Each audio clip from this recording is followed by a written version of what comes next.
Bună ziua, dragi prieteni! Sunt Olga și vă spun bine ați venit la Secretele Grădinarului. Începe perioada răsadurilor. Eu încă nu am semănat ardeii și roșiile. Voi semăna ardeii la sfârșitul lunii februarie, iar roșiile le voi semăna în luna martie. Așa că eu mai am puțin de așteptat. Dar am primit foarte multe întrebări din partea dumneavoastră legate de germinația semințelor. Și anume m-ați întrebat de multe ori de ce semințele nu germinează sau germinează foarte greu. Astăzi vă voi răspunde la aceste întrebări. Vom vedea împreună care pot fi cauzele apariției acestei probleme și care sunt condițiile necesare pentru semințe ca ele să germineze la timp, ca germinația să nu dureze foarte mult și ca rata de germinație să fie aproape 100%. Între timp puteți să vă abonați la canalul meu, apăsați pe clopoțel și alegeți toate notificările ca să fiți notificați de fiecare dată când apare un episod nou. Și nu uitați să apăsați pe like dacă acest video vă este util și interesant, iar noi începem. Și trebuie să începem cu alegerea semințelor. Și prima întrebare este: ce înseamnă semințe de calitate? Semințe de calitate înseamnă acele semințe care sunt viabile și care sunt capabile să germineze la timp și ca perioada de germinație să nu fie prea lungă, adică să nu fie mai lungă decât ea ar trebui să fie în mod normal, pentru că orice cultură are o perioadă de germinație care nu este aceeași. Dacă vorbim de roșii, perioada de germinație normală poate fi cuprinsă între 3 și 5 zile. Este o germinație bună. Iar la ardei această perioadă poate fi mai lungă. Dacă toate condițiile sunt întrunite și semințele sunt de calitate, atunci germinația ardeilor poate dura între 5 și 7 zile. Sau, dacă nu toate condițiile sunt întrunite, dacă condițiile nu sunt optime, dacă semințele nu sunt de calitate, atunci semințele ardeilor pot germina până la 2 sau chiar 3 săptămâni. Și în unele cazuri acest lucru poate fi normal. Și iată, vom vedea de ce, le vom lua pas cu pas. Și trebuie să ne uităm cu atenție la valabilitatea semințelor. Dacă vorbim de semințe de ardei și de roșii, acestea germinează bine până la 5 ani. Atunci rata lor de germinație poate fi aproape 100%. Iar după 5 ani, rata de germinație la ardei și la roșii scade. Asta nu înseamnă că dacă avem semințe vechi de 10 ani, ele nu vor germina. Da, și semințele vechi, adică de 10 ani, pot germina, însă rata lor de germinație va scădea și poate și la fel și perioada de germinație să fie mai lungă. Este foarte important ca semințele să nu fie prea uscate. Acest lucru de asemenea influențează foarte mult perioada de germinație. Dacă, de exemplu, semințele sunt prea uscate, atunci va dura mai mult până când sămânța se va umezi complet și acea umiditate va pătrunde în interiorul seminței și ca ea să poată germina. Pentru că, în mod normal, ca o sămânță să germineze, ea are nevoie de o anumită temperatură și de umiditate. Dacă umiditatea nu este suficientă, atunci ea va germina mai greu sau nu va germina deloc dacă această umiditate, acest nivel de umiditate nu va fi atins. Așa că trebuie să fim atenți și la acest lucru. Așa că, prima dată, așa cum procedez și eu, le pun la germinat undeva separat. Putem folosi un șervețel umed, discuri demachiante sau un burete de vase, acesta trebuie să fie nou, curat, și atunci le punem la germinat, le punem într-o pungă sau într-o caserolă de plastic cu capac și atunci urmărim semințele noastre până când acestea vor germina. Și deja gata, semințele gata germinate, putem să semănăm. Așa vom fi siguri că acele semințe pe care le semănăm noi sunt germinate și din acele semințe vor ieși plante. A doua întrebare: oare trebuie să dezinfectăm semințele cu ceva înainte de însămânțare? Dacă semințele noastre provin din grădina noastră proprie, adică noi le-am recoltat anul trecut și plantele au fost perfect sănătoase, nu au fost bolnave, mai ales dacă vorbim de roșii, acestea nu au fost bolnave de mană, de fuzărioză și de alte boli, atunci tratarea semințelor este opțională. Dacă semințele provin de la altcineva, le-am primit cadou de la vecini, de la rude și așa mai departe, le-am cumpărat de la cineva, de la o persoană fizică sau chiar poate le-am cumpărat de la magazin, atunci ar fi bine să le tratăm. Dar în cazul acesta nu v-aș recomanda să faceți diverse soluții, să preparați soluții în casă, pentru că nu toate soluțiile sunt eficiente, nu toate soluțiile chiar funcționează așa cum trebuie și chiar sunt unele soluții care pot dăuna semințelor, pentru că sfaturi sunt multe, mai ales în ziua de azi pe internet, doar scrieți soluții făcute în casă pentru tratarea semințelor și vedeți liste întregi și multe dintre aceste sfaturi nu sunt tocmai bune. De aceea, dacă nu știți sigur care dintre acele soluții este bună, mai bine cumpărați de la magazin o soluție care este destinată acestei proceduri. Eu personal îmi tratez semințele cu biopreparate pe bază de tricodermă sau pe bază de Bacillus subtilis, indiferent că sunt ale mele din grădina mea sau că le-am cumpărat de undeva. Încă un lucru, de multe ori, probabil că ați observat, atunci când cumpărăm semințe din comerț, unele semințe pot fi colorate de culoare albastră, verde sau roșie și așa mai departe. Asta înseamnă că aceste semințe deja au fost tratate de producători cu fungicide. De foarte multe ori am fost întrebată dacă folosesc un calendar lunar sau biodinamic. Răspunsul meu este nu, nu folosesc astfel de calendare, pentru că consider că mai important este să ne ghidăm după condițiile noastre pe care le avem în zona noastră. Pentru că anume clima ne dictează ceea ce trebuie să facem într-o perioadă sau altă a anului. Și, de exemplu, dacă în calendar scrie că astăzi trebuie să seamăn roșiile, iar pentru mine este prea devreme să le seamăn, ce voi face? Nu voi semăna roșiile deloc sau le voi semăna în această perioadă și apoi când vine perioada transplantării, la noi este frig și eu nu pot transplanta răsadurile mele de roșii în grădină. Ce voi face în cazul acesta? Sigur că nu pot să mă ghidez după calendar biodinamic sau lunar, pentru că acesta de foarte multe ori nu corespunde realității în care trăim noi. Haideți să ne gândim.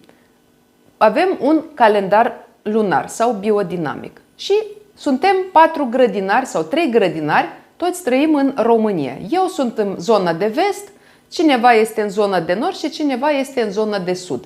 Toți avem același calendar care ne spune un lucru, că astăzi trebuie să semănăm roșiile. De exemplu, grădinarul din sud, din partea de sud, poate să le semene astăzi. Pentru el este bine.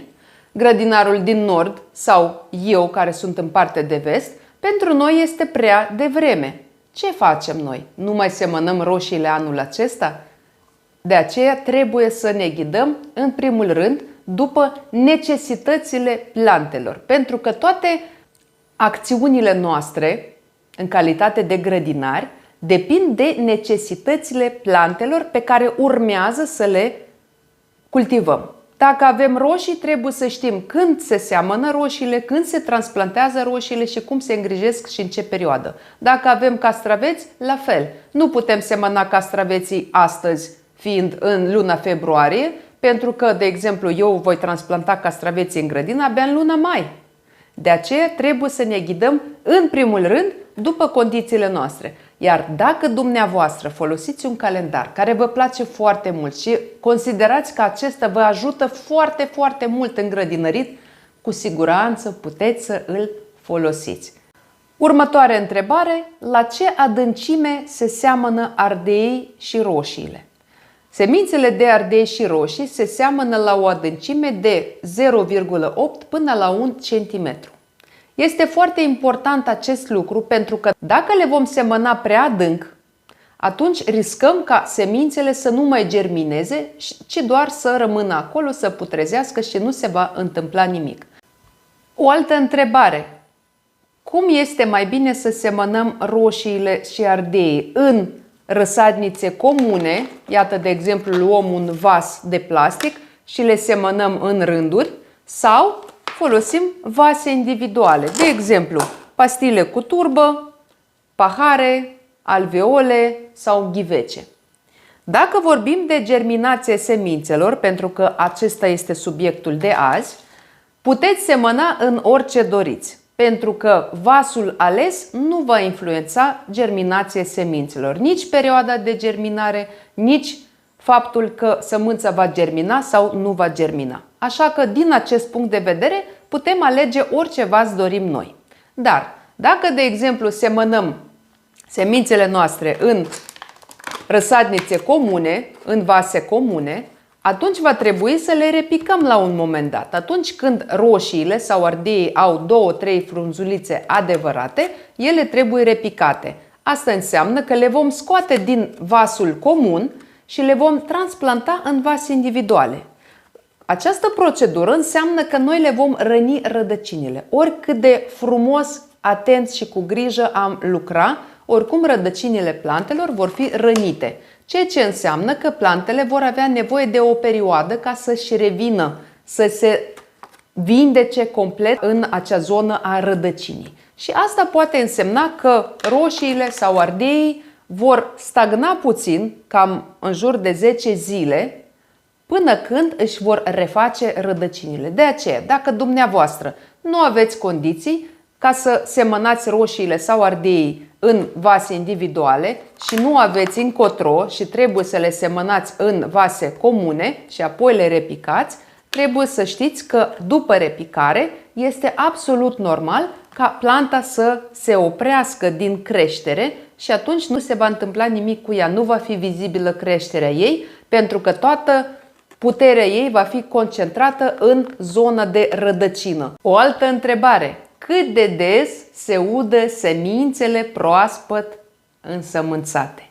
Răspunsul este că semințele pe care le-am semănat și din care încă nu au ieșit plante nu trebuie udate. De ce?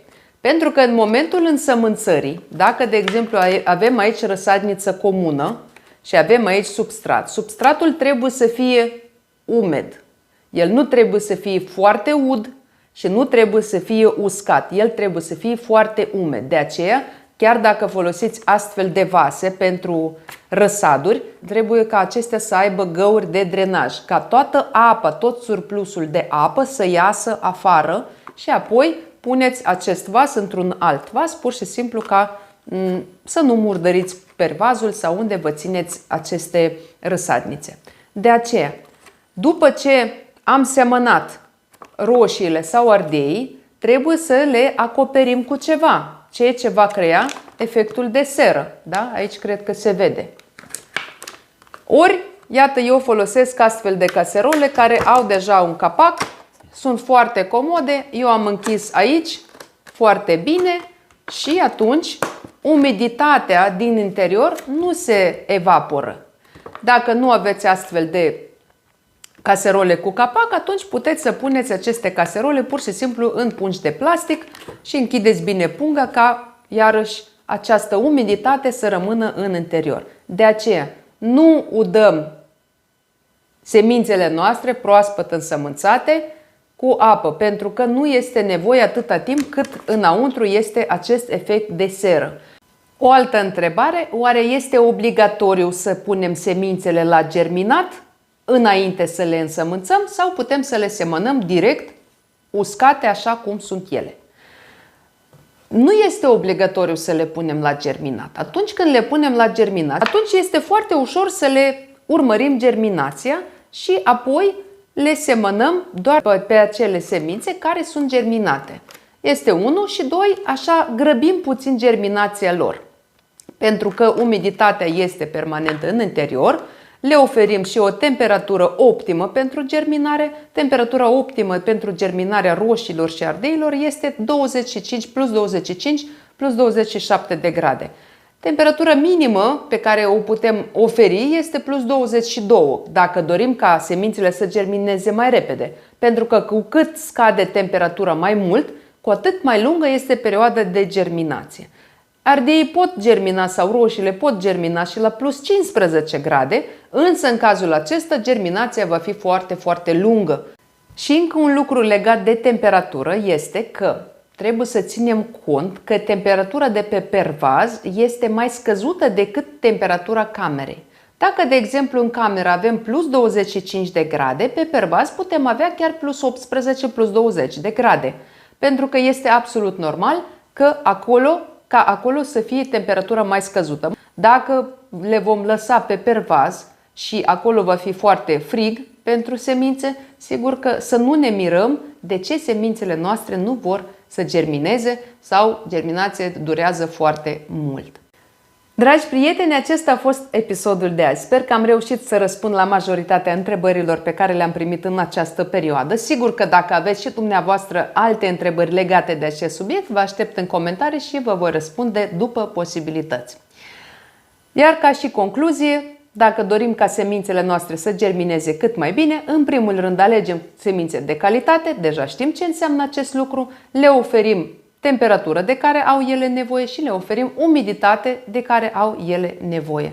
Și dacă sunt întrunite aceste condiții, atunci succesul nostru este garantat. Eu vă mulțumesc că și astăzi ați fost alături de mine. Dacă nu ați reușit să vă abonați la canalul meu, puteți să o faceți acum. Apăsați pe clopoțel și alegeți toate notificările ca să fiți notificați de fiecare dată când apare un episod nou. Și nu uitați să apăsați pe like dacă acest video vă este util și interesant. Iar eu vă doresc sănătate, spor în toate și recolte bogate. Ne vedem data viitoare. La revedere!